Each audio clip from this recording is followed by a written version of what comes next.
Very well, we are now due for our interview. As I had informed you earlier, we'll be having an interview on the credit access situation in the country, and more specifically narrowing it down to fintech companies. And we are now joined on Zoom by Annastella Mumbi, who is the acting general manager of TALA. Anne, welcome to the program.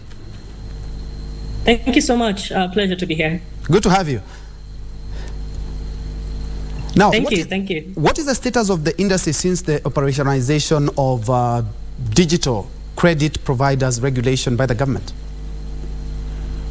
Yeah, from where we sit, this is one of the most progressive regulations that exist, not just in Kenya, but globally, with regards to streamlining the digital lending industry and also setting a standard of how the industry should operate. So from the standpoint of TALA, we are one of the 32 lenders who are currently licensed with, I believe at this point, over 300 plus applications sitting within the central bank. Part of the benefits that we have started to see is that customers are becoming more confident around the industry and around their safety while accessing credit. And more generally for us as a business, I think it has acted as sort of a stamp of approval from the regulator on our operations and on our intentions to continuously advance consumer safety, even as we're increasing access to credit through digital credit provision.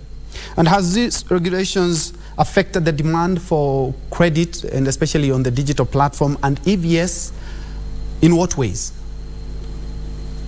Yeah, so, it's a bit of an interesting one where, of course, there's always a question of increased access to credit more generally, based on the tough market situation that we're currently in, with rising cost of goods and rising inflation. However, from just a regulation standpoint, nothing has shifted fundamentally. Since other unlicensed lenders are still in operation within this market, so I wouldn't say that we've seen more increased traffic versus our operation coming out of COVID and last year.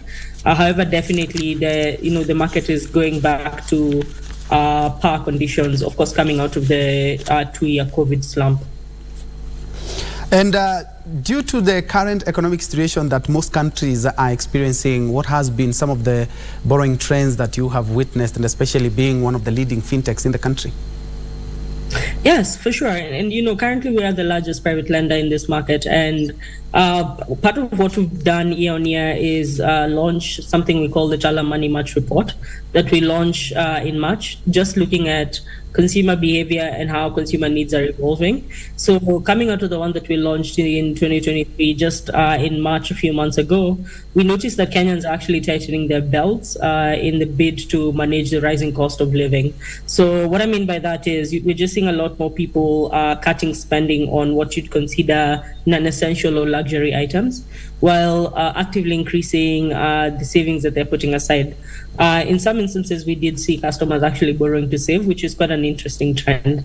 The other thing that I would like to call out is if you compare 2022 and 2023, we saw about an 8% drop in customers who claimed that they would anticipate borrowing more over the next 6 months, which is quite an interesting behavior, because it seems customers are becoming more mindful with the amount of credit that they're taking up and ensuring that they're not over indebted, even as, of course, there's a huge impact to the value of their income, taking the rising cost of goods and services currently. More generally, looking at TALA, I would say we're yet to see any impact on our books. However, we are watching this very closely as inflation continues to increase. And one of the issues facing fintech companies in the country, TALA included, is the issue of defaulting of loans. What are some of the remedies have you had to do or to switch with the current economic turndown that has been experienced not only in Kenya, in the region, and globally? Yes, for sure. And I think one of the benefits of us being a fintech organization continues to be that we leverage machine learning models to determine credit risk. So we are continuously underwriting customers even after they become long-standing customers of ours. So far, I'd say of the work that we've been doing on our machine learning model as a data science company and our ability to determine credit worthiness, we're yet to see any huge increase or impact on default rates.